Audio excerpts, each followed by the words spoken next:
Hello friend, स्वागत है आपका अपने चैनल टेक डबल अड्डा पे। फ्रेंड, इसके पहले वाली वीडियो में मैंने आपको 9 मई को दोनों शिफ्ट में जो आपके रीजनिंग के क्वेश्चन पूछे गए थे उनका सॉल्यूशन करा चुके हैं। फिर इसके बाद 10 मई को जो आपका लेवल 4 का पेपर हुआ था उसमें जो आपका रीजनिंग का क्वेश्चन आया था उनको भी सॉल्व करा गए।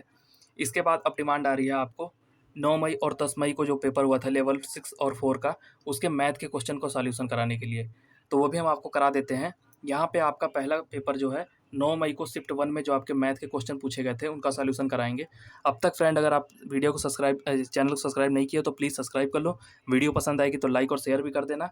सब्सक्राइब जरूर कर लेना, जितना ज़्यादा सब्सक्रिप्शन होगा उतना ज़्यादा मोटिवेट होगा और वीडियो बनाने के लिए। तो यहाँ पे देखिए, सबसे पहले क्या दिया है आपको, एक प्रेक्षण है उसमें बहुलक और माध्य का अंतर पूछा है। तो एक कोई सीरीज है उसमें बहुलक का मतलब क्या होता है, बहुलक को इंग्लिश में कहा जाता है मॉड। एक कोई सीरीज में जो सबसे ज़्यादा नंबर रिपीट होता है वही होता है उसका बहुलक। इस पूरे सीरीज में देखोगे 12 यहाँ पे 3 बार आया है, तो इसका बहुलक क्या हो गया 12।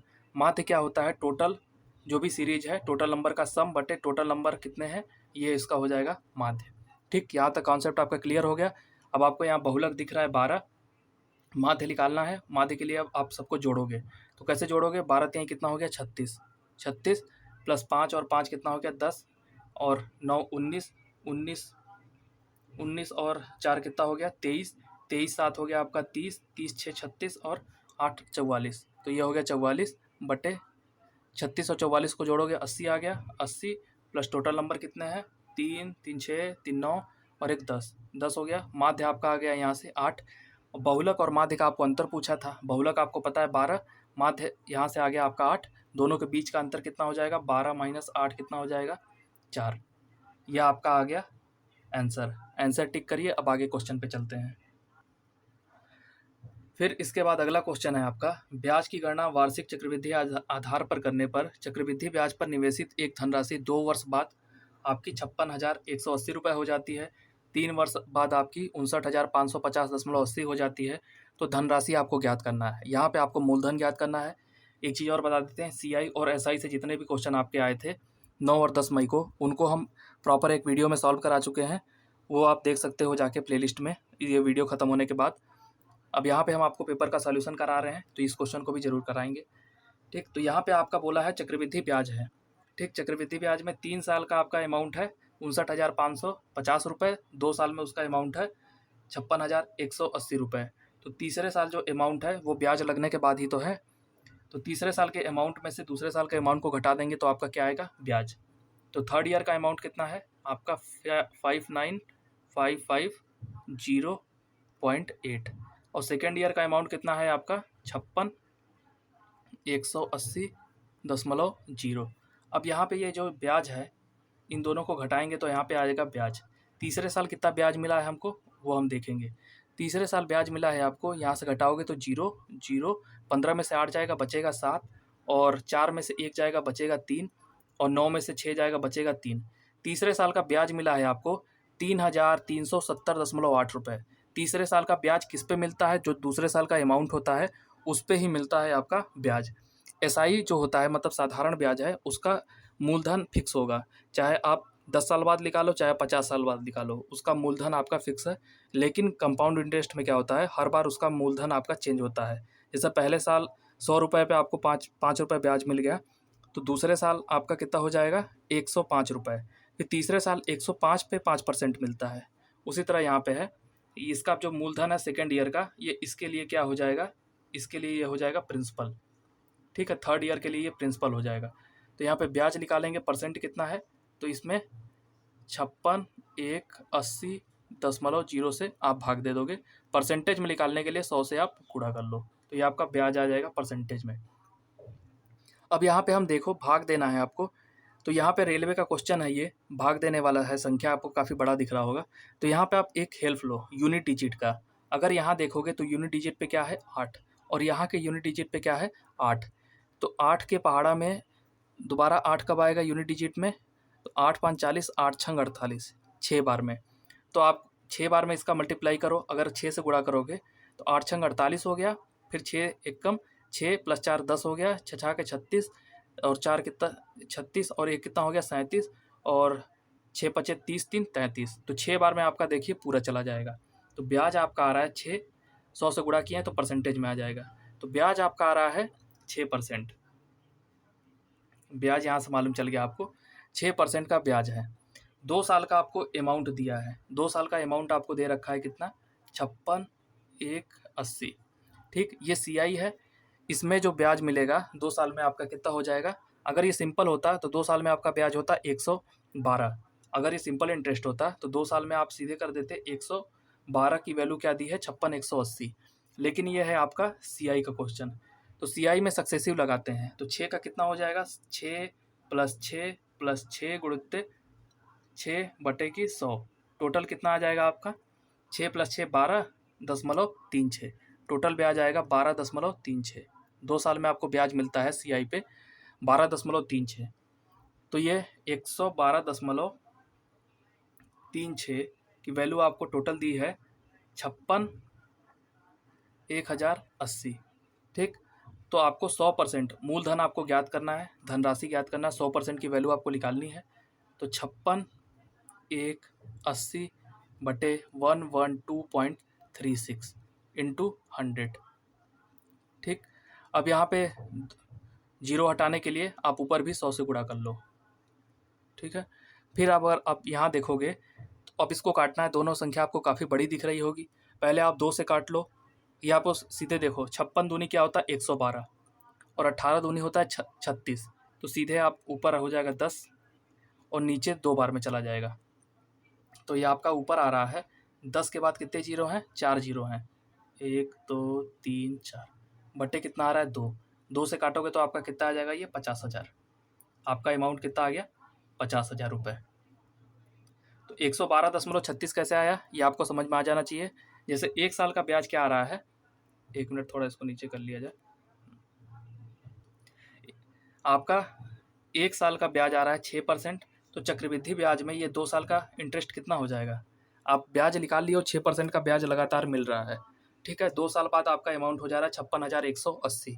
तो CI में ये ब्याज कितना हो जाएगा, सक्सेसिव का यूज करते हैं, 6 + 6 + 6 गुणित 6 अपान कितना 100। ठीक, तो इसको आप जोड़ोगे तो 12.36। CI में आपको 2 साल में 12.36 का ब्याज मिलेगा। अगर यही SI होता तो 2 साल में 12% का ब्याज मिलता। अब आपको समझ में आ गया होगा कैसे मैंने 112.36 से सीधा डिवाइड कर दिया है। इसमें थोड़ा कैलकुलेशन ज़्यादा था। अगला क्वेश्चन देखा जाए। अगला क्वेश्चन आपसे कह रहा है ABCD एक आयत है, इसमें AB का मान आपको दिया है 10 सेंटीमीटर, BC का मान दिया है आपको 8 सेंटीमीटर, और O आयत ABCD की 3 भुजाओं AB, BC और CD को स्पर्श करते हुए एक वृत्त का केंद्र है। त्रिभुज OBC का क्षेत्रफल ज्ञात करिए। यहाँ पे आपको कह रहा है एक आपके पास आयत है, ठीक, एक आयत आप बना लो, इसका आपको लंबाई दे रखा है 10 सेंटीमीटर और ये दिया है 8 सेंटीमीटर। इसी को भुजाओं को, 3 भुजाओं को टच करते हुए एक यहाँ पे सर्किल आप ड्रा कर लो।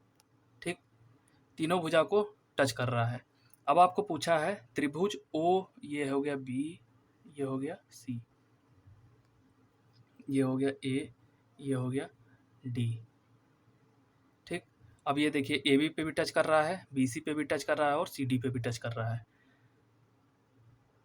त्रिभुज OBC का क्षेत्रफल आपको ज्ञात करना है। तो O ये इसका केंद्र हो गया, यहाँ से यहाँ पे इसको ड्रा कर लीजिए, यहाँ पे इसको ड्रा कर लीजिए। अब इसी का आपको क्षेत्रफल निकालना है त्रिभुज का।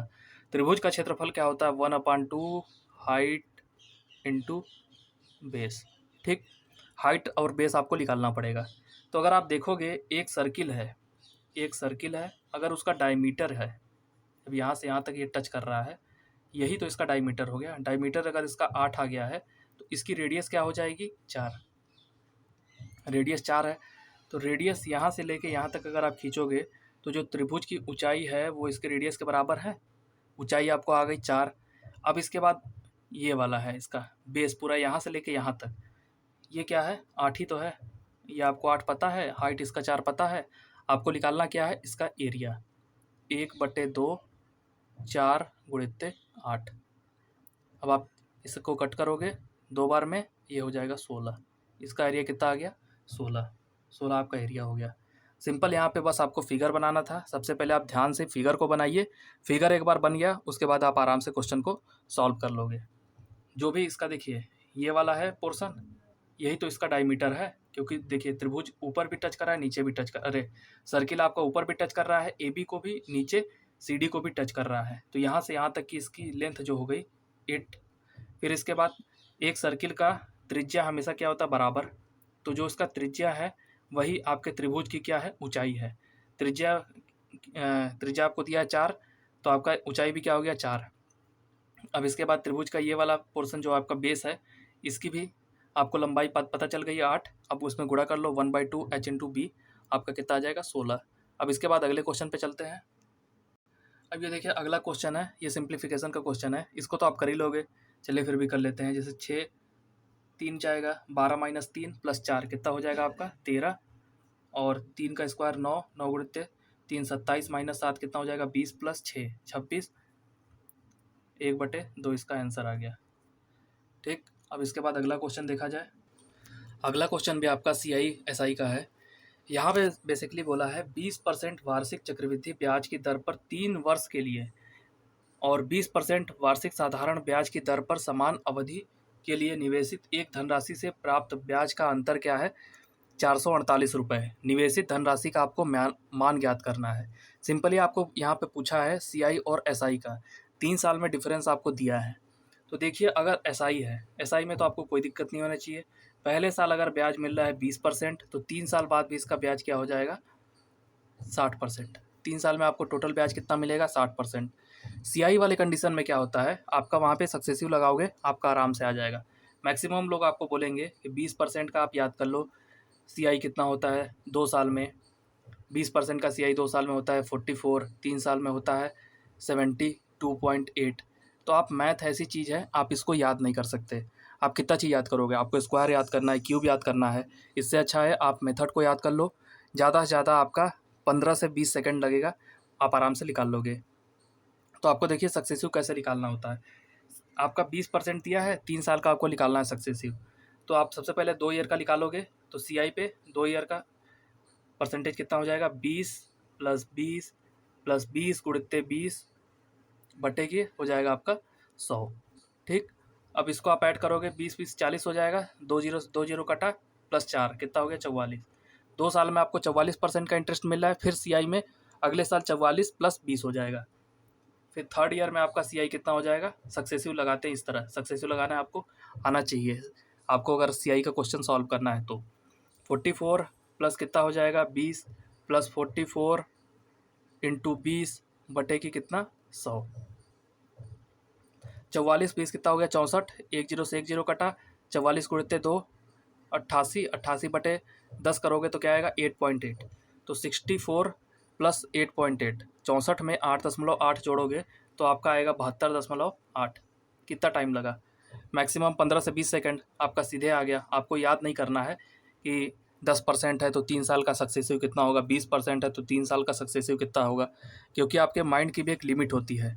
उस लिमिट को अगर आप ज़्यादा पार करोगे तो आपके लिए काफ़ी दिक्कत हो जाएगी। जैसे आप 72.8 याद करके गए और आपको उस समय आपके आ गया दिमाग में 77.8, तो अर्थ का अनर्थ हो जाएगा। इससे अच्छा है आपको मेथड आना चाहिए CI वाला सक्सेसिव का, आप आराम से निकाल लो। अब यहाँ पे देखिए 3 साल का इंटरेस्ट कितना आ गया, 72.8, और 3 साल में अगर SI है तो कितना आएगा, 60%। SI 3 साल में 60% आएगा, और आपका क्या हो गया, CI से कितना आ रहा है, 72.8। दोनों के बीच का डिफरेंस कितना दिया है, 448 रुपये। तो यहाँ पे कितने का है, 12.8% की वैल्यू आपको दे रखी है 48। तो आपको 100% की वैल्यू निकालनी है, बस यही आपको आंसर निकालना था। 448/128 दशमलव में है, यहाँ पे आप 100 से गुणा कर लो, परसेंटेज में निकालना है। तो इसको साफ़ करके थोड़ा ऊपर किया जाए, 448 अपान कितना है, 12.8 × 100। ठीक, ये आपकी 100% की वैल्यू, यही तो आपको पूछ रखा है मूल वैल्यू क्या होगी। तो अगर अभी इसको आप कट करोगे, पहले आप 2 से काट लो, तो यहाँ पे हो जाएगा, 4 से ही काट लेते हैं ना, 1 1 2, और 4 से काटोगे 4 3 12, फिर 2 32, 32 से 112 को काटोगे तो कितनी बार में जाएगा, आपका हर जगह देखो 3 दिख रहा होगा, तो एक बार 3 से जाएगा तो 32 तिहाई हो जाएगा 96, 96 112 में से आप 96 घटाओगे तो आपका आएगा 16। 12 में से 96 घटाओगे तो आपका आएगा 16 और हो जाएगा 160। 32 बच्चे कितना हो जाएगा 160, तो 35 बार में पूरा चला जाएगा, तो ये आ जाएगा आपका 3500 रुपये। सिंपली आपका आ गया। यहाँ मेन खेल था CI का 3 साल का सक्सेसिव। सक्सेसिव कैसे निकाला जाता है वो हमने आपको बता दिया। सक्सेसिव आपको एक बार निकालने आ गया तो आप CI वाले क्वेश्चन आराम से कर लोगे। इसके पहले वाले भी देखिए क्वेश्चन में सक्सेसिव लगाया था हमने, 6% का था, 2 साल में कितना हो गया था आपका 12.36 ब्याज। अब अगला क्वेश्चन देखते हैं। अब यहाँ पे क्वेश्चन क्या कह रहा है, नीचे है ये क्वेश्चन, थोड़ा देख लीजिएगा आप इसको। एक व्यक्ति किसी निश्चित दूरी को एक निश्चित चाल से तय करता है। यदि वह अपनी चाल में 30% की वृद्धि करता है तो उसे उसी दूरी को तय करने में 15 मिनट कम समय लगता है। उसी दूरी मतलब यहाँ पे दूरी है आपकी फिक्स। दूरी अगर आपकी फिक्स हो गई तो स्पीड और टाइम का जो रेशियो होता है वो इन्वर्स का होता है। ठीक, तो जो स्पीड का रेशियो आएगा ठीक उसका उल्टा ही रेशियो हो जाएगा आपका टाइम का। तो 15 मिनट कम समय लगता है अपनी मूल चाल से चलते हुए उस दूरी को तय करने में उसके द्वारा लिया गया समय। तो आपको समय ज्ञात करना है, ओरिजिनल समय कितना ले रहा था। तो यहाँ पे स्पीड पहले क्या थी आपकी 100 थी, 100 थी, अब वो स्पीड कितना कर दिया है 130। 10 से 10 आप काट दीजिए। ठीक, पहले स्पीड थी 10, अब वो स्पीड हो गई है 13। तो इसका टाइम पहले कितना ले रहा था 13, अब कितना टाइम लेगा 10, क्योंकि यहाँ पे टाइम है कांस्टेंट। आपका डिस्टेंस जो है वो कांस्टेंट है, तो जिस रेशियो में स्पीड बढ़ेगा उसी रेशियो में आपका टाइम घट जाएगा। 10 गुणित 13 करोगे और 10 गुणित 13 130 दोनों में आ रहा है। यहाँ पे दिया है टाइम कितना लगाता है 15 मिनट कम लगता है। पहले टाइम 13 मिनट लगता था, अब 10, तो यहाँ पे टाइम कितना मिनट 3 मिनट कम लग रहा है। लेकिन सवाल में आपका दिया है 15 मिनट, तो 3 से 15 करने के लिए आपको 5 से गुणा करना पड़ेगा। तो आपको पूछा उसके द्वारा लिया गया समय ज्ञात करिए। तो पहले समय कितना ले रहा था 13, लेकिन 13 आ रहा है यहाँ से, इसमें 5 का गुणा करोगे तो आपका आएगा 65। 65 मिनट वो टाइम पहले ले रहा था। अगर आप इसको घंटे में चेंज करोगे 65 मिनट को तो आपका आएगा 1 आवर 5 मिनट। यही आपका आंसर आ गया। यहाँ पे डिस्टेंस आपका क्या था कांस्टेंट था, तो स्पीड और टाइम का रेशियो इन्वर्स का होता है। स्पीड का आपको रेशियो दे रखा था, पहले था 100, अब वो 30% चाल बढ़ा दिया है, 100 रेशियो 130 हो जाएगा। टाइम ठीक उसका उल्टा हो जाएगा, टाइम का आपको डिफरेंस दे रखा है, इतना कम लगता है। पहले 13 मिनट लेता था, अब 10 मिनट ले रहा है। मेरा आ रहा है 3 मिनट कम, लेकिन उसने दिया है 15 मिनट, तो 3 को 15 बनाने के लिए 5 से गुणा कर देंगे। तो ओरिजिनल आपको टाइम पूछा था 13, 13 में 5 का गुणा करोगे तो 65। अब 65 को घंटा में बदलने के लिए आप इसको 60 से डिवाइड करोगे तो 1 घंटा 5 मिनट आपका आंसर आएगा। ठीक, अब ये क्वेश्चन आपका, तो इसका आंसर हो गया आपका ये 4, 1 घंटा 5 मिनट आपका आंसर आ जाएगा। ठीक, अब अगले क्वेश्चन पे चलते हैं। अब आपको सिंपली यहाँ पे HCF निकालना है। 3 नंबर आपको दिए हैं, उसका HCF कैसे निकालते हैं। HCF में आपको सिंपली क्या करना होता है 175 पकड़िए, 2 संख्या पकड़िए। अब इसके बाद 245 से आप इसको डिवाइड कर दीजिए।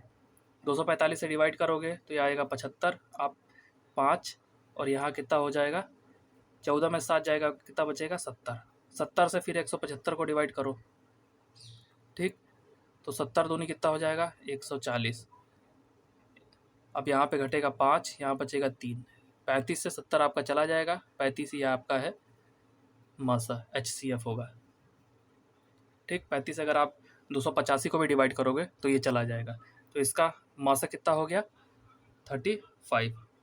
इसको बोला जाता है HCF, इंग्लिश में बोला जाता है HCF और हिंदी में बोला जाता है महत्तम समापवर्तक। तो ये हो गया आपका 35। तो ये तो आपको सबको पता ही होगा डिवाइड से कैसे किया जाता है मासा। अगर नहीं पता हो तो हम आपको बता दिए हैं, आप यहाँ से आराम से कर सकते हो। कोई भी 2 संख्या पकड़ो, उनको डिवाइड करो, जो उनका रिमाइंडर आए फिर उससे इसको डिवाइड कर दो, फिर इसका रिमाइंडर 35 आया, फिर 35 से 70 को डिवाइड करोगे, जिस नंबर से कट जाए वही उसका HCF होता है। अब इसके बाद अगला क्वेश्चन देखा जाए। अगला क्वेश्चन आपसे कह रहा है 30 संख्या दी हुई है, उनका औसत है 55। औसत जहाँ भी दिखे सबसे पहले उनका योग आप याद कर लो। तो 30 संख्याओं का योग कितना है, समेशन ऑफ 30 का योग 30 में अगर आप 55 का गुणा करोगे तो 55 में 3 का गुणा करोगे तो 1650, 55 तिहाई 165, 1650। तो आपका 30 संख्याओं का योग हो गया 1650। अब यहाँ पे क्या दिया है, पहली 15 संख्याओं का औसत कितना है 51। पहली 15 संख्याओं का औसत है 51, 15 कम 15, 15 सत्ते कितना हो जाएगा, यहाँ पे हो जाएगा 5, और फिर 15 पचे 75 और ये कितना हो जाएगा 76, 765। पहली 15 संख्याओं का योग कितना आ गया आपका, फर्स्ट 15 संख्याओं का योग। देखिए औसत वाला जहाँ भी दिखे पहले इतने संख्याओं का औसत इतना है, तो आप सीधे उसको मल्टीप्लाई करके उनका योग निकाल लीजिए। अब इसके बाद अंतिम 12 संख्याओं का औसत दे रखा है आपको 56, तो अंतिम 12 संख्याओं का योग कितना दिया है 56। 12 छंग 72, 72 की 2 हो गया, बचेगा 7, 12 पचे 60, 60 और 7 कितना हो गया 67। ठीक, अब आपको सबका योग मालूम चल गया। अब इसके बाद आपको क्या पूछ रहा है, 68, 74 और शेष 3 संख्याओं का औसत कितना होगा। तो आपको 2 नंबर दिया है, 68 दिया है, 74 दिया है और शेष संख्याएं, शेष 3 संख्या कहाँ से आएगी वो आपको निकालना है। देखिए 30 संख्याओं का औसत दे रखा है आपको 1650। अब इसमें से शुरुआत के 15 संख्याओं का औसत दिया है और आखिरी के 12 संख्याओं का औसत दिया है। अगर इन दोनों वैल्यू को ऐड करके पूरे वैल्यू में से घटा दिया जाए तो आपका 3 संख्याओं का योग आ जाएगा। यही तो आपको करना था, इन दोनों संख्याओं को ऐड करिए फिर 1650 में से आप घटा दीजिए, तो यही आपका आंसर आ जाएगा। तो यहाँ पे कितना होगा, अब हमने इसको साफ लिख लिया है। तो यहाँ पे आप देख लीजिए पहले 30 संख्याओं का योग आ चुका है आपका 1650 और शुरुआत के 15 संख्याओं का 665 और आखिरी के 12 संख्या का 672। अब आपको 3 संख्याओं का औसत, शेष 3 संख्याओं का औसत कहाँ से मिलेगा, अगर पूरे संख्या में से 15 और 12 संख्याओं को आप घटा दोगे 27 संख्याओं को, तो आपका शेष 3 का मिल जाएगा। तो यहाँ पे अगर आप इसको ऐड करोगे तो 5 2 कितना होता है 7 और 6 6 7 कितना हो गया 13 और आपका 7 और 7 कितना हो जाएगा 14। ठीक, 1437 आ रहा है बचे हुए 27 संख्याओं का योग। तो पूरे 30 में से 27 संख्याओं का योग घटा दोगे तो आपको शेष 3 संख्याओं का योग मालूम चल जाएगा। तो इसमें से अगर आप घटाओगे 1650 में से, ठीक, आप इसको माइनस करोगे तो आपकी वैल्यू आएगी यहाँ पे 0 में से 7 जाएगा, कितना बचेगा 10 में 7 जाएगा 3 और फिर 4 में से 1, फिर इसके बाद यहाँ पे 16 में से 6 में से 16 में से 14 जाएगा, आपका बचेगा 2। ठीक, टोटल शेष 3 संख्याओं का योग कितना आ रहा है आपका 213। और आपको पूछा है 68, 74 और शेष 3 संख्याओं का औसत। तो अब इसमें 68 और 74 भी आप जोड़ दीजिए। 68 और 74 भी अगर आप जोड़ोगे टोटल इसका सम आएगा, उसमें आप कुल कितने संख्या हो जाएंगे, एक 68 हो गया और एक 74 हो गया और बचे हुए 3, टोटल 5 संख्या हो गई। 5 संख्याओं का योग कितना आएगा आपका, अगर आप इसको जोड़ोगे 8 4 12, 12 5 कितना हो गया 15, 12 3 15 हो गया और इसके बाद यहाँ पे हो जाएगा 6 7 दूनी की 14 और एक हासिल लगा था ये 5 हो जाएगा और यहाँ पे 15 का एक हासिल गया 2 3। टोटल 5 संख्याओं का योग कितना आ रहा है 355। आपको निकालना है औसत। तो यहाँ तक तो आपको समझ में आ गया होगा, इतना हम रफ कर देते हैं। तो ये हो जाएगा 355 आपका आ रहा है और संख्या कितने हैं 5, इनका ही औसत निकालना था। तो 5 से अगर आप काटोगे 5 सत्ते 35, फिर आएगा आपका 1, टोटल कितना आ गया औसत आपका 71। सिंपल आपको यहाँ पे सिर्फ कैलकुलेशन करना था, कैलकुलेशन में थोड़ा आपका टाइम यहाँ पे ज़्यादा जाएगा, इसीलिए ये क्वेश्चन आपके थोड़े टफ हो गए थे, कैलकुलेटिव थे। आपका अगर इजी भी क्वेश्चन है तो आपका कैलकुलेशन में काफ़ी टाइम ले रहा था। तो यहाँ पे आपको सबसे पहले 3 संख्याओं का योग निकालना था, फिर शुरुआत के 15 संख्याओं के योग आपको दिया हुआ था, फिर आखिरी के 12 संख्याओं का योग आपको दिया था, फिर आपको 68 और 74 2 एक्स्ट्रा नंबर पूछा था, फिर बचे हुए जो शेष 3 संख्याओं का योग था उनका औसत निकालना था। तो आप सिंपली कर लोगे, इसमें कोई दिक्कत आपको नहीं होनी चाहिए। अगला क्वेश्चन आपसे कह रहा है, क्योंकि ऊपर थोड़ा स्पेस मिल जाएगा इसलिए इसको नीचे किया है। किसी वस्तु पर अंकित मूल्य और क्रय मूल्य का अनुपात आपको 5 संबंधित 3 दिया है। एक वस्तु है उस पर मार्क प्राइस जो है वह और क्रय मूल्य सीपी का रेशियो आपको दिया है 5 संबंधित 3। तो आपका ये हो गया मार्क प्राइस और सीपी, इसका रेशियो कितना दिया है आपको 5/3। ठीक, तो आप इसको क्या लिख सकते हो, 5/3 है तो मार्क प्राइस हम आप मान लेते हैं 500 रुपये मान लिया जाए और उसका कास्ट प्राइस हो गया है 300 रुपये। ठीक, अब इस वस्तु पे विक्रय मूल्य है उसका 3024 रुपये तथा दुकानदार इस पर किस पर देगा, अंकित मूल्य पर। आप कहीं भी मॉल में जाते हो तो वहाँ पे 2 छूट मिलता है, ये मॉल वाले क्वेश्चन है। तो दो छूट मिला है, एक तो 16% का छूट, फिर कहा जाएगा 20% का छूट, दो क्रमिक छूट दी गई है। तो लाभ या हानि में, लाभ या हानि रुपए में आपको ज्ञात करना है, यहाँ परसेंटेज आपको नहीं निकालना है, सीधे रुपए में निकालना है, तो आपके लिए थोड़ा और ईजी हो जाएगा। तो यहाँ पे दो क्रमिक छूट दिया गया है, किस पे, मार्क प्राइज। मार्क प्राइज है आपका 500 रुपये, 500 पे आपको पहले दिया गया है 16% का छूट, तो अब ये वैल्यू कितनी हो जाएगी, 84/100 इंटू 20% छूट मिला है, 80 बटे कितना हो जाएगा, 100। तो अगर हम 500 की चीज़ पर 16% और 20% का छूट दें तो मेरा विक्रय मूल्य कितना आएगा, यहाँ से आप इसको कट कर लो, एक जीरो से एक जीरो गया, दो जीरो से दो जीरो गया, अब इसके बाद हाँ इसको काट लो दो से, तो ये 5 चला जाएगा, तो 5 से 5 गया, यहाँ बचेगा 4, 84 गुणित्ते 4 कितना हो जाएगा, 336। तो अगर हम 500 की मार्क प्राइज वाली चीज़ को 16% और 20% का दो क्रमिक छूट देते हैं तो मेरा जो विक्रय मूल्य आता है 336 रुपये आता है।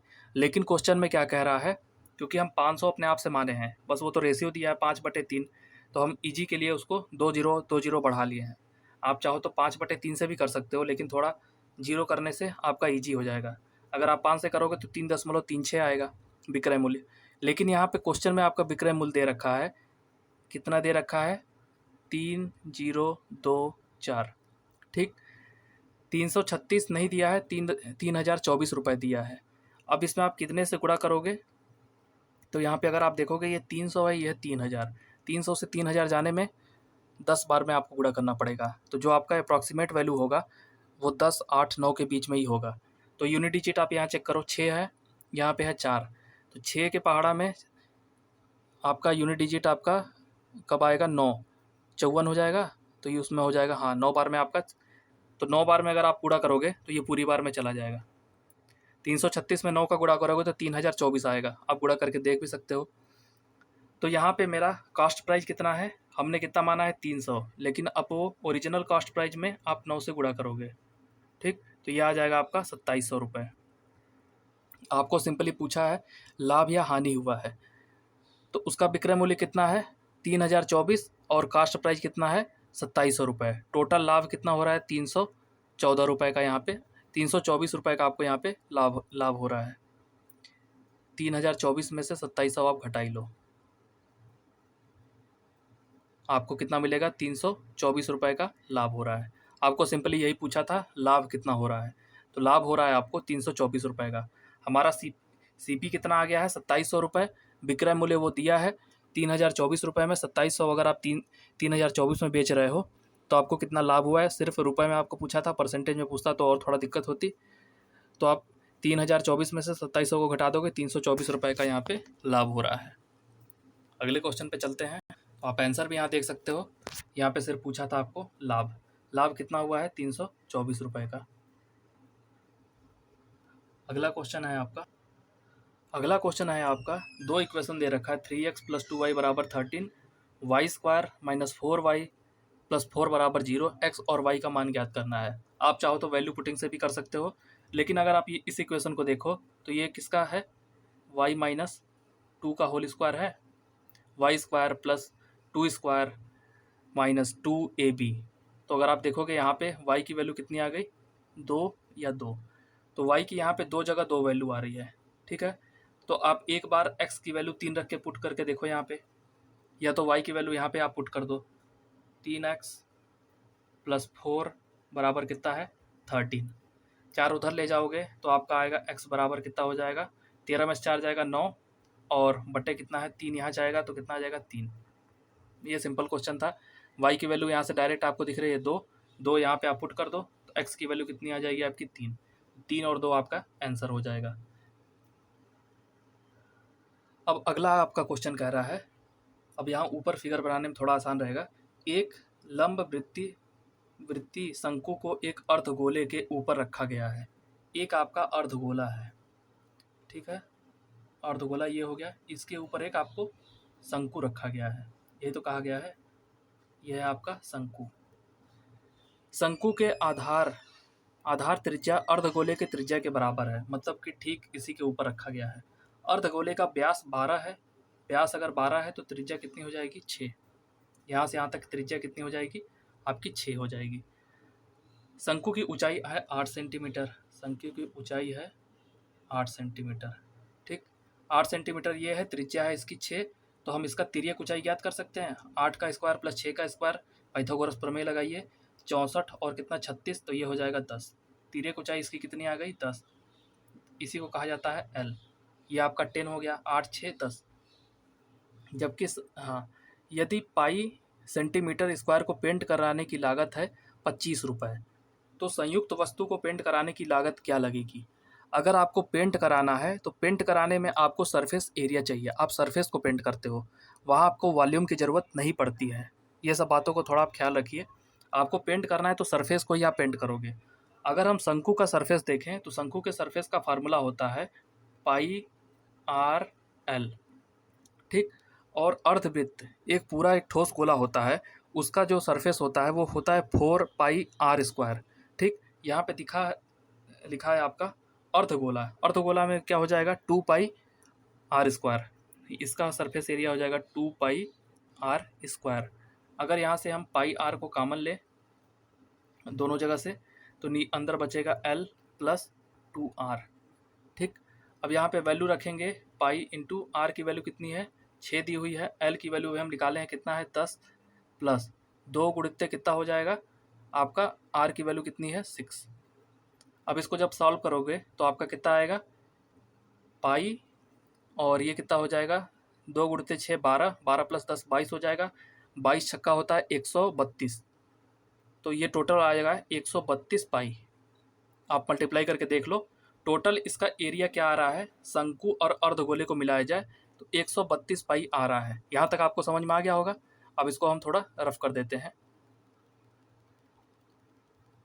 पूरा ही रफ कर देते हैं, फिगर तो आपको दिख ही गया।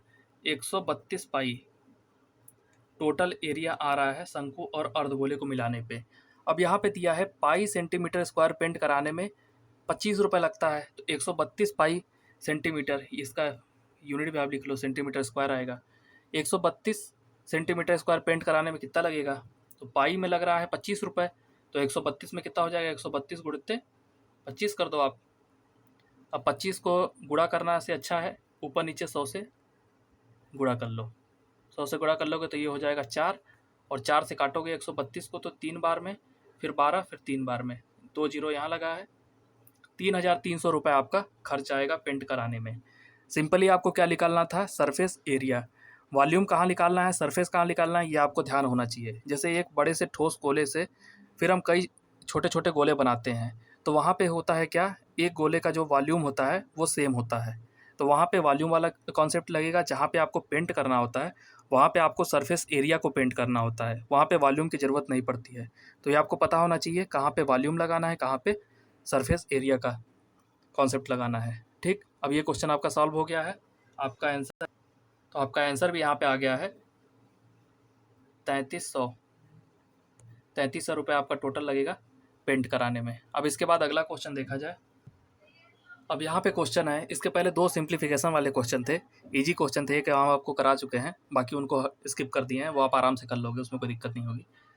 जो 2 अंकों वाली एक संख्या है उसका 1/7 भाग उस संख्या के आधे से 15 कम है, 2 अंकों वाली संख्या के अंकों का योग कितना होगा। तो अगर आपको यहाँ पे डायरेक्ट 2 अंकों वाली संख्या दी होती तो आप उसको पुट करके देख लेते, लेकिन आपको पूछ दिया यहाँ पे संख्या का योग। तो जो 2 अंकों वाली संख्या होती है, एक तो आप मान लो 10x + y, 2 अंकों की संख्या तो आप इसी तरह लिखोगे ना, 10x + y, या डायरेक्ट x लिख लोगे, ऐसे नहीं लिखते भाई। 2 अंकों की संख्या लिखनी है तो 10x + y, 10x + y का 7 भाग उस संख्या के आधे से 15 कम है, आधे से 15 कम है, तो उसके आधे को घटा दो यहाँ पे, 10x + y / 2 कितना है 15 कम, तो ये आपका आ गया 15। अब आपका इक्वेशन बन गया, इसको सॉल्व करिए। अब यहाँ पे अगर आप सॉल्व करोगे 10x + y कॉमन ले लो, 10x + y कॉमन ले लोगे तो नीचे बटेगा, अंदर बचेगा आपका 1/7 - 1/2, 1/7 - 1/2, तो ऊपर आएगा 2 - 7/14 बराबर कितना है 15। तो इस 14 का यहाँ गुणा कर लो, 14 यहाँ पे हो जाएगा, ठीक। 15 गुणते 14, और 2 में से अगर आप घटाओगे 7 को तो आपका आएगा 10x + y बराबर अंदर आएगा 5। 5 से अगर इसको काटोगे तो ये जाएगा 3 बार में। 10x + y की वैल्यू कितनी आ रही है,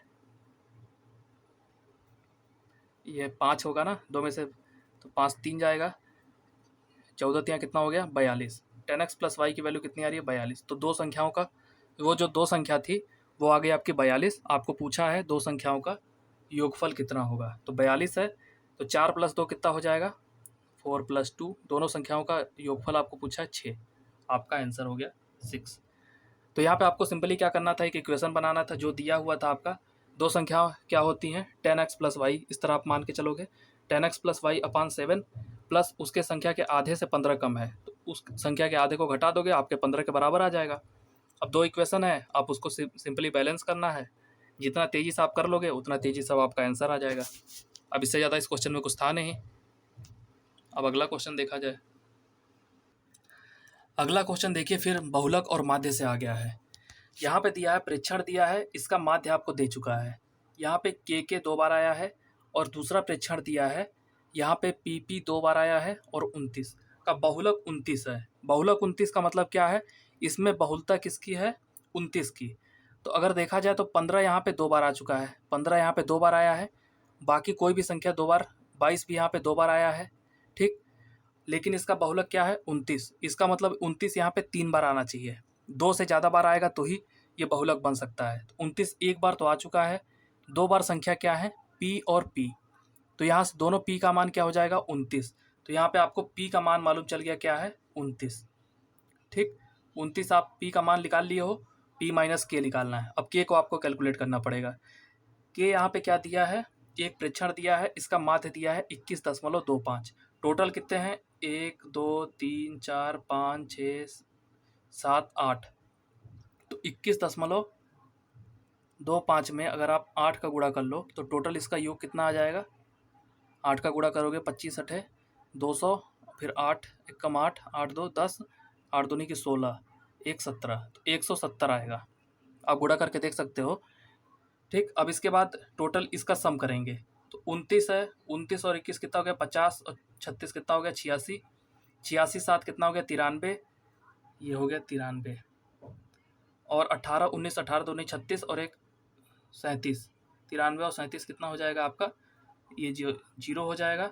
9 3 कितना हो गया 9 3 12, 12 1 कितना हो गया 13, 9 3 12 12 1 13, टोटल कितना आ गया 130। इसकी वैल्यू आ गई आपकी 130 + 2k। 130 + 2k की वैल्यू कितनी आ रही है 170, यही तो वैल्यू है। 130 + 2k की वैल्यू 170 आ रही है, तो यहाँ से आपको k की वैल्यू निकालनी है। k की वैल्यू कितनी हो जाएगी, 170 में से 130 को घटाओगे तो कितना आएगा 40 बटे, अब यहाँ पे 2k है, 2 से भाग दोगे तो 40 में 2 से भाग दोगे कितना आएगा आपका 20। तो यहाँ से k की वैल्यू आप निकाल लिए 20, p की वैल्यू हो गई आपकी 29। आपको पूछा है p - k क्या है, p 29 है, k है आपका 20, तो दोनों के बीच का डिफरेंस क्या है 9, यही आपको निकालना था। आंसर आपका आ गया। सिंपली यहाँ पे आपको कैलकुलेशन काफ़ी तेज करना था, और इससे ज़्यादा इस क्वेश्चन के अंदर कोई कॉन्सेप्ट नहीं था। माध्य वाला कॉन्सेप्ट था, कैसे यूज किया जाएगा, बहुलक वाला कॉन्सेप्ट था। तो p - k कितना है, p हमारा 29 आया है, k हमारा यहाँ से आया है 20, तो p - k कितना हो जाएगा 29 - 20 कितना हो जाएगा 9, 9 है आपका आंसर। आप देख सकते हो यहाँ पे आपका 9 आंसर हो गया, 29 - 20, ये हो जाएगा आपका 9। अब इसके बाद अगला क्वेश्चन देखा जाए। अगला क्वेश्चन है आपका y का 2/3 z का 18/5 है, तो y और z का आपको रेशियो निकालना है। तो y का कितना है 2/3 किसके बराबर है z के 8/15 से। ये तो इजी क्वेश्चन है, 3 से कटेगा 5 और 2 से 8 कटेगा 4 बार में, तो y/z कितना आ जाएगा 4/5। ये आपका रेशियो आ गया। यहाँ से आप आंसर को डायरेक्ट टिक करिए। अगले क्वेश्चन पे चलते हैं। अगला क्वेश्चन है आपका ये लगभग निकटतम मान वाला। ये क्वेश्चन को हम ऑलरेडी रीजनिंग वाले में आपका कवर करा चुके हैं, तो आप 9 मई के पहले शिफ्ट वाले रीजनिंग में देखोगे तो इस वाले क्वेश्चन को हम सॉल्व करा चुके हैं। तो अगले क्वेश्चन पे चलते हैं। ये क्वेश्चन आपका रेलगाड़ी से है।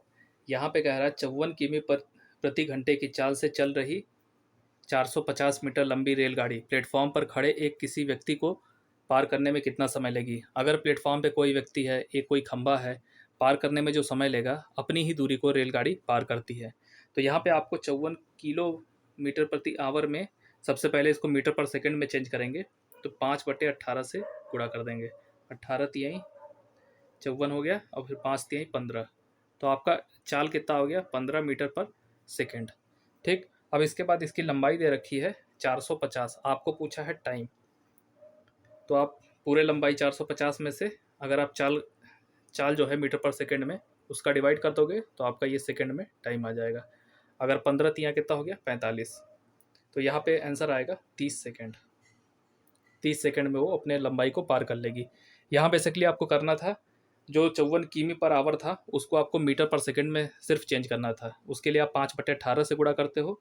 अगर मीटर प्रति सेकंड में दिया है उसको किलोमीटर पर आवर में चेंज करना है तो आपको 18/5 से गुणा करना पड़ेगा। ये तो मैक्सिमम लोग को पता ही होगा। अगला क्वेश्चन देखते हैं। आप इसका आंसर भी देख सकते हो, 30 सेकंड है। अब अगले क्वेश्चन पे चलते हैं। अगला क्वेश्चन आपका एज से है। यहाँ दिया है 5 वर्ष पूर्व। 5 वर्ष पूर्व पिता और पुत्र की आयु का अनुपात है 7:2। 5 वर्ष बाद, मतलब कि 5 वर्ष के बाद पिता और पुत्र के आयु का अनुपात है 9:4। तो कितने वर्ष बाद पिता की आयु उसके पुत्र की आयु की दोगुनी होगी। तो अगर यह देखा जाए 5 ईयर पहले 5 ईयर बाद, मतलब टोटल कितने हो गए 10 साल हो गए। ये 10 ईयर हो गए। इनके बीच का डिफरेंस और इनके बीच का डिफरेंस दोनों बराबर आ रहा है, तो हमें अब मल्टीप्लाई करने की जरूरत नहीं पड़ेगी। दोनों के बीच का डिफरेंस 2 है, तो 2 यूनिट की वैल्यू कितनी आ गई आपकी 10।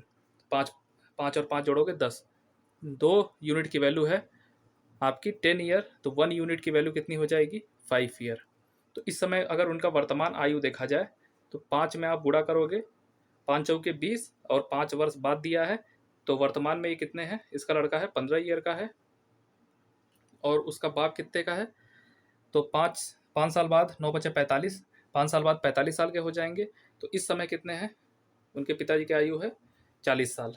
करंट में एज कितनी है 40 साल और 15 ईयर। पिता की उम्र है 40 साल और बच्चे की उम्र है 15 ईयर। तो यहाँ पे आप पूछा है कितने वर्ष बाद पिता की आयु उसके पुत्र की आयु की दोगुनी हो जाएगी। तो आप आंसर से भी कर सकते हो, 40 + 10 करोगे 50 और 50 + 10 कितना 25। अगर आप आंसर से नहीं करना चाहते हो तो भी हम आपको बता देते हैं, 40 और 15 आया है, इतना आप याद रखिएगा। करंट एज कितना है 40, मान के चलते हैं x साल में उसका हो जाएगा दोगुना। बच्चे का है 15 x ईयर में, इनका रेशियो कितना हो जाएगा 2:1, दोगुना ही तो बोला है। अब यहाँ से आप सॉल्व करोगे तो आपका कट जाएगा 40 + x बराबर कितना हो जाएगा 15 दूनी के 30 + 2x। इधर जाएगा तो कितना हो जाएगा 40 में से 30 जाएगा, बचेगा आपका 10। यहाँ पे 2x में से x जाएगा x, तो यहाँ से x की वैल्यू आपकी आ गई 10 ईयर। डायरेक्ट आप ऑप्शन से भी कर सकते थे, वहाँ पे 40 + 10 50 और 15 + 10 25। अब एज वाला क्वेश्चन हो गया। अगला देखते हैं। ये क्वेश्चन आपका ट्रिग्नोमेट्री से है। सिंपल आपको यहाँ पे क्या निकालना है 10y। 10y का आपको मान चाहिए। यहाँ पे अगर आप देखोगे तो 2 बार आया है साइन, 1 बार आया है कॉस। तो कॉस में 2 बार साइन है, तो दोनों तरफ अगर हम साइन से डिवाइड कर दें तो यहाँ पे साइन से डिवाइड किया जाए तो साइन से साइन खत्म हो जाएगा। ठीक, कॉस में अगर आप साइन का डिवाइड करोगे तो आपका आएगा कॉट। तो यहाँ पे आएगा 2y + कॉट y बराबर कितना √5। साइन वाई है ना, तो वाई लिखने की तो आपको ज़रूरत ही नहीं है था, तो यहाँ पे आप वाई मत लिखो, ये वाई यहाँ पे नहीं होगा। 2 + कॉट वाई, अब कलर चेंज कर ले, 2 + कॉट वाई बराबर कितना है √5। तो यहाँ से आपको कॉट वाई की वैल्यू मिल जाएगी √5 - 2। कॉट वाई का मान आपको मिल गया है √5 - 2 और आपको निकालना है 10y। 10y क्या हो जाएगा 1/, कॉट होता है तो सीधा हम रख ले देते हैं वैल्यू √5 - 2। ऊपर नीचे संयुग्मी से इसके गुणा कर देंगे तो √5 + 2/√5 + 2। ऊपर हो जाएगा आपका √5 + 2 और नीचे आपका आएगा a² - b²। a² में क्या √5 का स्क्वायर करोगे 5, माइनस बी स्क्वायर 2 का स्क्वायर, 5 में से 4 जाएगा कितना होगा 1, तो नीचे 1 आएगा, उसकी कोई ज़रूरत नहीं है। तो आपकी 10y की वैल्यू आ गई है √5 + 2। 10y की वैल्यू √5 + 2। यहाँ पे आपको सिंपली साइन वाले 2 टर्म दिख रहे थे। अगर यहीं पे 2 कॉस होते तो कॉस से डिवाइड करते, एक टर्म आपका बचता है 10, लेकिन यहाँ पे साइन का 2 टर्म है, एक है कॉस का, तो आप साइन से डिवाइड करोगे तो कॉट की वैल्यू जो आएगी 10 उसका ठीक उल्टा होगा। अब यहाँ पे सहीगुनी से आपको गुणा करने आता ही होगा, यहाँ पे अगर नहीं भी आता होगा आपको करके दिखा दिए। तो 10y की वैल्यू आपकी आ गई है √5 + 2। ये आपका आंसर भी है ऑप्शन नंबर 4 √5 + 2। ठीक, अब इसके बाद अगला क्वेश्चन देखा जाए। अगला क्वेश्चन है, देखिए आपको इक्वेशन दिया है, इसके बाद इसका मान आपको पूछा है, तो इस इक्वेशन को आपको एक्सपेंड करना पड़ेगा। अगर आप y देखोगे, y बराबर √3 है 6 - 4, तो इसको आप कैसे लिख सकते हो y + 4, इसको आप इधर ले जाओ, ये आपका यहाँ जाएगा। ठीक, इतना हो गया, y वाले -4 को इधर ले आए हैं। अब इसके बाद अगर इसका क्यूब करेंगे तो y + 4 का क्यूब करते हैं तो ये हो जाएगा 6। ठीक, अब इसके बाद a + b का क्यूब का फार्मूला आप सबको पता होगा, एक बार हम लिख देते हैं। चलिए, ये होता है a³ + b³ + 3ab और ब्रैकेट में आता है a + b। ठीक, बराबर कितना, अभी तो ये हमने लिखा है a + b का क्यूब का फार्मूला है आपका, होल क्यूब का फार्मूला। अब यहाँ पे देखा जाए इक्वेशन में क्या है, y + 4 का होल क्यूब, ये हो जाएगा y³ + 64 + 3, 3 से और 4 को गुणा करेंगे 3ab है, 3 × 4 × y, ये आ जाएगा आपका डायरेक्ट 12y, अंदर आएगा आपका 4 + y, बराबर कितना है आपका इस साइड में 6, इतना लिख दिया आप। अब इसके बाद इसी इक्वेशन को हमको इक्वेट करना है इस इक्वेशन के बराबर। तो यहाँ आपका दिख रहा होगा, बाकी सब वैल्यू आपकी सेम आएगी। 12 से अंदर गुणा करोगे तो 12y² आएगा, और 12 से 4 में गुणा करोगे तो 48y, यहाँ तक तो आपका सेम आएगा।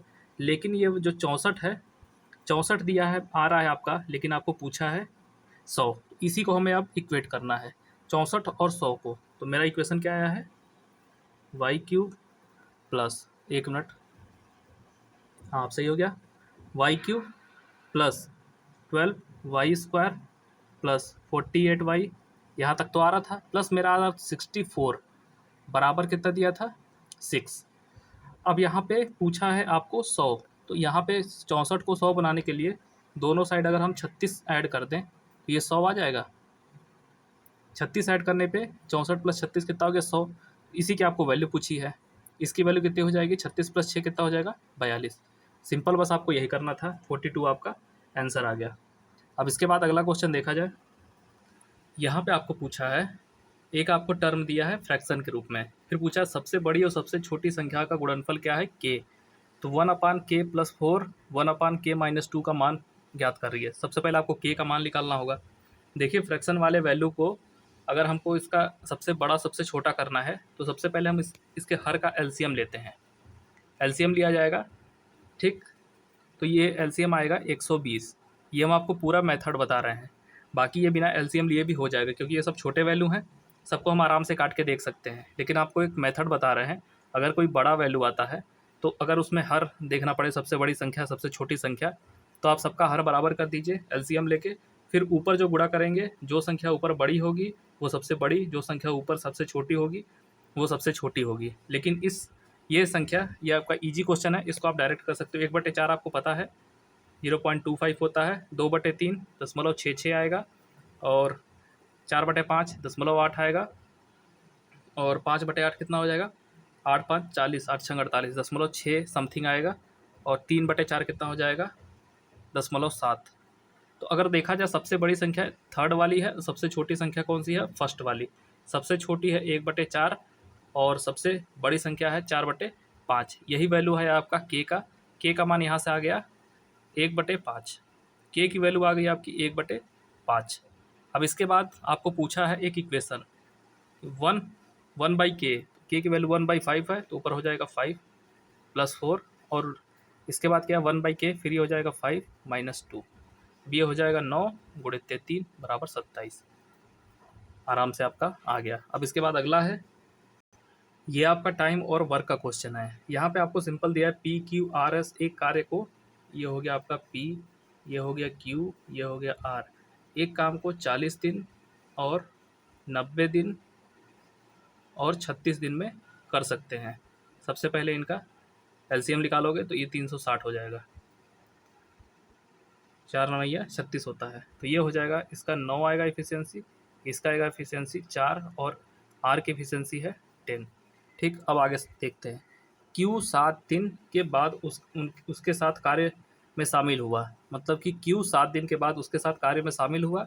यदि आर शुरुआत से 8 दिन बाद उसके साथ कार्य में शामिल होता है, इसका मतलब शुरुआत से पी 7 दिन तक तो अकेले काम किया है, तो कुल काम कितना है 360, जिसमें 7 दिन तक पी अकेला काम किया है।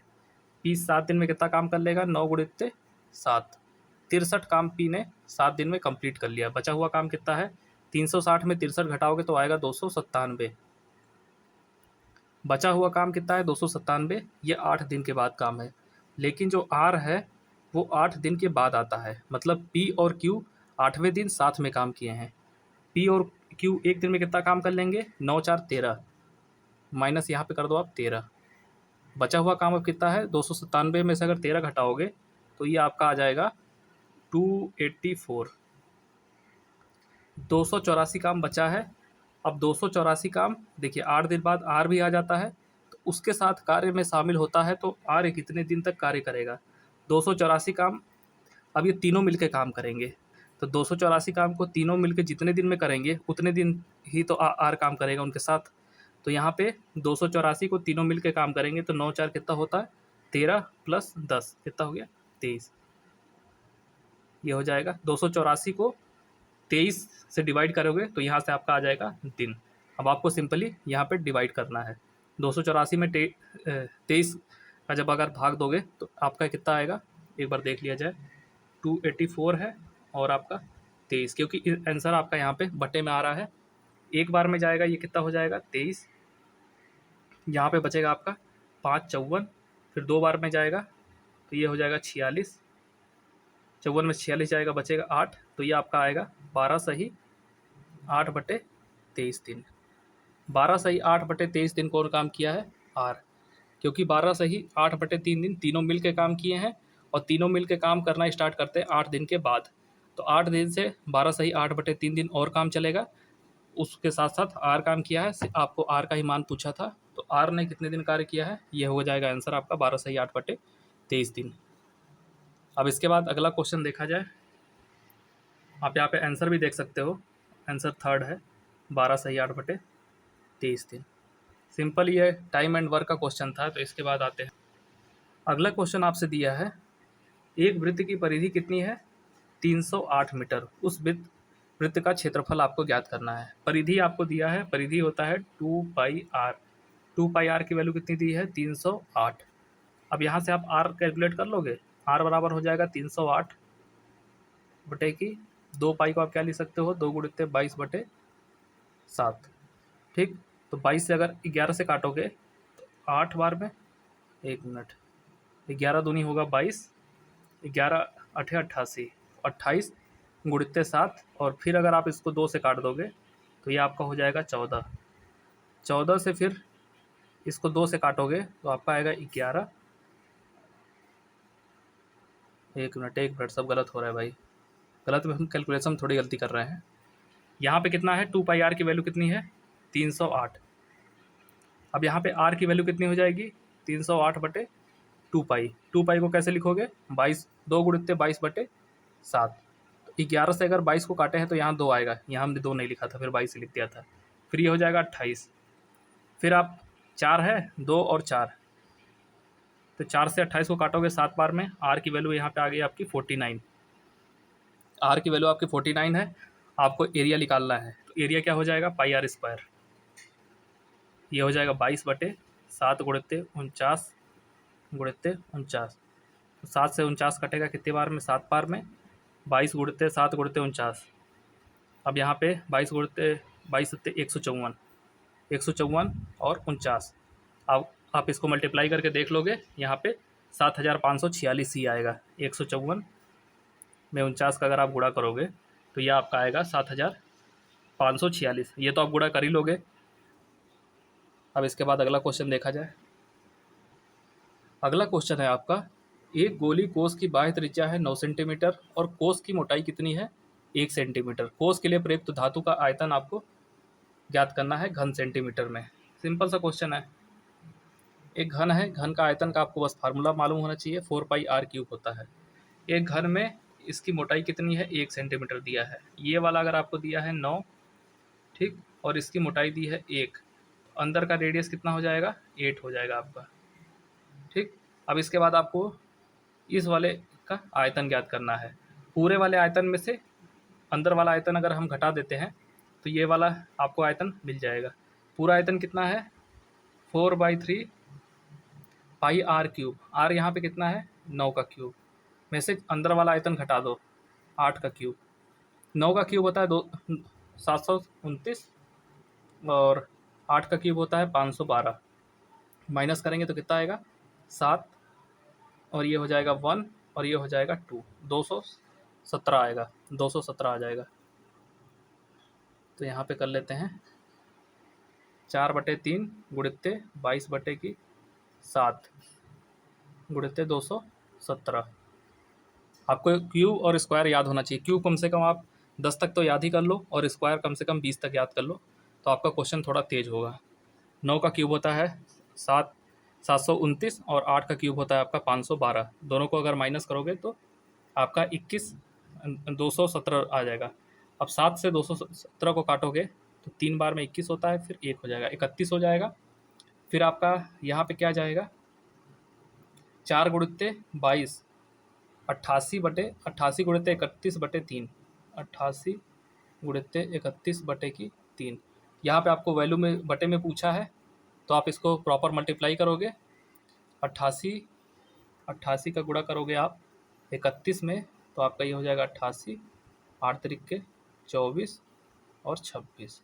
तो ये आपका हो जाएगा 8272। आपको किससे भाग देना है 3 से, किस में 27 28 में, 27 28 में 3 से भाग दोगे तो 9 बार में जाएगा, ये हो जाएगा 27। फिर इसके बाद एक जीरो बढ़ाओगे, 1 मिनट, 27 28 आया है आपका, 3 से भाग दोगे 9 बार में जाएगा, ये हो जाएगा 27। फिर इसके बाद कट जाएगा, फिर जीरो बढ़ा के फिर आप 28 लिख लोगे, फिर 9 बार में जाएगा तो ये बचेगा 27। एक बचा शेषफल, तो इसको आप कैसे लिख सकते हो 909 1/3, 909 सही 1/3, ये हो जाएगा आपका पूरा आयतन। तो इसमें भी कुछ ज़्यादा था नहीं, आपको फार्मूला तो याद होना चाहिए। आपको हम सरफेस एरिया का बता ही चुके हैं ठोस गोले का, और आपका आयतन का भी यहाँ पे फार्मूला यूज हो चुका है। कम से कम शंकु और गोला, इसका आयतन, सरफेस एरिया, ये सब आप देख के जाइएगा फार्मूला एक बार दोबारा रिवाइज करके एग्जाम के पहले। अगला क्वेश्चन है औसत पूछा है, और पूछा है किस वर्ष में औसत और ये लाभ दोनों आसपास हैं। तो आप सबसे पहले औसत निकालना पड़ेगा। तो 55 दिया है यहाँ पे, 55 45 100 हो गया, 100 और 40 140 हो गया, 140 और 70 हो जाएगा 210, 210 और 60 कितना हो जाएगा आपका 270, 270 प्लस कितना दिया आपका 65, ये हो जाएगा आपका 335, 335 टोटल कितने हैं 1 2 3 4 5 6, 6 हो गए। आप कट करोगे तो ये कितने बार में जाएगा 5 35 57, औसत 57 आ रहा है। अब देखा जाए ये है 57 औसत। 57 के पास कौन सी वैल्यू है 55, 55 आपके 57 के पास है, यही आपको पूछा था। आंसर हो जाएगा आपका 2008। बस यही इसमें क्वेश्चन में आपको पूछ रखा था। आप देख सकते हो आपका आंसर आ गया 2008। अब इसके बाद देखते हैं और कौन कौन से क्वेश्चन छूटे हैं। ये क्वेश्चन है आपका CI और SI का। ये क्वेश्चन कैसे छोड़ सकते हैं, यहाँ पे दिया है ये है 5000 की कुल धनराशि दानिश एक भाग को 12% की साधारण ब्याज की दर पर और शेष भाग को 10% वार्षिक साधारण ब्याज की दर पर निवेशित करता है। यह आपका SI का क्वेश्चन है। और यदि 2 वर्षों में दानिश को प्राप्त हुआ कुल ब्याज 1072 के बराबर है तो दानिश ने 12% वार्षिक साधारण ब्याज की दर पर कितनी धनराशि निवेशित की है। 2 साल में आपको मालूम चल गया है ब्याज कितना हो गया है 1072। तो जहाँ पे आपको पता है ये मिश्रण का क्वेश्चन हो गया, क्योंकि एक 12% 10% वार्षिक ब्याज पे 5,000 अमाउंट को 2 भाग में आपको बाँट दिया गया है और आपको रिजल्टेंट दे दिया गया है 1,072 रुपये आपको मिल रहा है। तो अगर देखा जाए 1,072 ये हो गया, या तो आप इसको 1 साल का ब्याज बना लीजिए, या तो 12% वाले का अगर 1 साल का ब्याज देखा जाएगा 5,000 का तो 600 रुपये आएगा। 2 साल का ब्याज कितना हो जाएगा 1,200। तो मिश्रण वाले में ऊपर की सारी क्वांटिटी एक बराबर होती है, तो 12% का ब्याज कितना हो जाएगा 2 साल में 5,000 पे, ये हो जाएगा आपका 1,200 रुपये, 1,200। और इसी तरह 10% वाले ब्याज पे कितना हो जाएगा 5,000 का, 1 साल में 500 रुपये, तो 2 साल में कितना हो जाएगा 1,000 रुपये। ठीक, और रिजल्टेंट आपको कितना दिया है 72, और आपको पूछा है किस अनुपात में मिलाया गया है, यही तो पूछा है। 12% का वार्षिक दर पे कितना आपका मिलाया गया है, तो 12% में इसका कितना हिस्सा है। अगर आपको 10% पूछे तो भी आप आराम से निकाल लोगे। तो आपको यहाँ पे 12% पूछा है, इसको माइनस करोगे तो कितना आएगा 1,000 में 72 आएगा, और यहाँ से आप माइनस करोगे तो ये आपका आएगा 8, और ये हो जाएगा आपका 2:1। 72 संबंधे 128, आपका रेशियो कितना आ गया 72 संबंधे 128। अगर आप इसको काटोगे 8 9 72, 8 9 72 और फिर बचेगा 4, हाँ 8 से आपका कट जाएगा, 8 9 72, 8 कम 8, 8 छंग 48। तो आपका रेशियो क्या आ रहा है 9 संबंधे 16। तो जो आपकी रेशियो आ गई इसकी 9 संबंधे 16 आ गई है। थोड़ा इसको साफ़ कर लिया जाए, काफ़ी खिचमिच हो गया है। एक हो गया है 1,200 और एक हो गया है 1,000। इसका रिजल्टेंट कितना आ रहा है 1,072। ठीक, और इसका रेशियो हम कितना निकाले हैं 9 और 16। तो 9 16 कितना हो गया 25।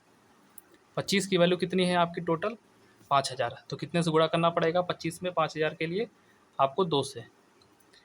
तो अब इसके बाद 200 से गुणा करोगे, उसी तरह से 9 में 200 का गुणा करोगे तो कितना आएगा आपका, ये हो जाएगा 1,800 रुपये।